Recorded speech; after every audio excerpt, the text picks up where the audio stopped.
আপনার মুখে কি তিল আছে? যদি থাকে তাহলে আজকের ভিডিও আপনার জন্য খুবই গুরুত্বপূর্ণ। কৃষ্ণ বলেছেন, মুখের তিল শুধু একটি সাধারণ দাগ নয়, এর পিছনে লুকিয়ে আছে ভাগ্যের এক রহস্য।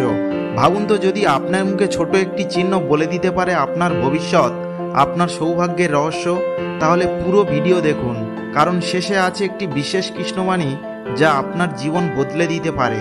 শাস্ত্রমতে শরীরের প্রতিটি তিল একটা বিশেষ তাৎপর্য রয়েছে। কৃষ্ণ বলেছেন, যাদের মুখে তিল থাকে তারা সাধারণের চেয়ে অনেক বেশি ভাগ্যবান।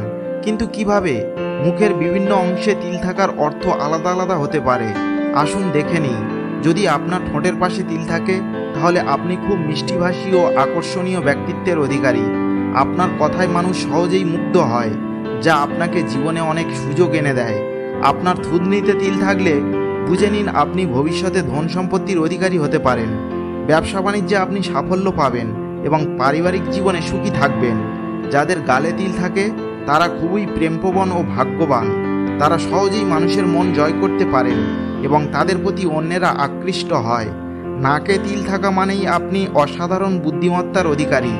আপনি খুব চটপটে ও সৃজনশীল এবং জীবনে নতুন নতুন সুযোগ খুঁজে পেতে পারেন। আপনি কি নিজের মুখে তিল খুঁজে পেয়েছেন? নিচের কমেন্টে লিখুন আপনার তিল কোথায়।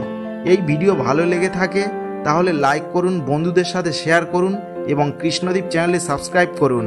শ্রীকৃষ্ণের কিছু অনুপ্রেরণামূলক উক্তি। তোমার ভাগ্য তোমার হাতেই, শুধু সাহস করে পথ চলতে শেখো। কর্ম করে যাও, ফল নিজে থেকেই তোমার দরজায় কড়া নাড়বে। ভালোবাসা করো কিন্তু আসক্ত হও না। কৃষ্ণের মতো ভালোবাসতে শেখো। যদি বিশ্বাস শক্তিশালী হয় তাহলে ভাগ্যেও তোমার পদচিহ্ন অনুসরণ করবে। তুমি যেমন ভাবো ঠিক তেমনই তোমার জীবন গড়ে ওঠে। কৃষ্ণ বলেছেন, যা কিছু হারিয়েছ তা আবার ফিরে আসবে, শুধু ধৈর্য ধরো। ভক্তি মানে ভয় নয়। কৃষ্ণকে বন্ধু বানাও, দেখো তোমার জীবন বদলে যাবে। সংসারে থেকেও সংযম শেখো, ঠিক যেমন পদ্মফুল থাকে জলে কিন্তু ভেজে না।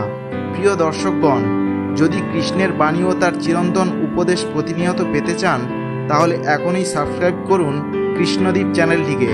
কৃষ্ণের আশীর্বাদে আপনার জীবন হোক আনন্দময়, সুস্থ ও শান্তিময়। ভালো থাকবেন, সুস্থ থাকবেন। হরে কৃষ্ণ।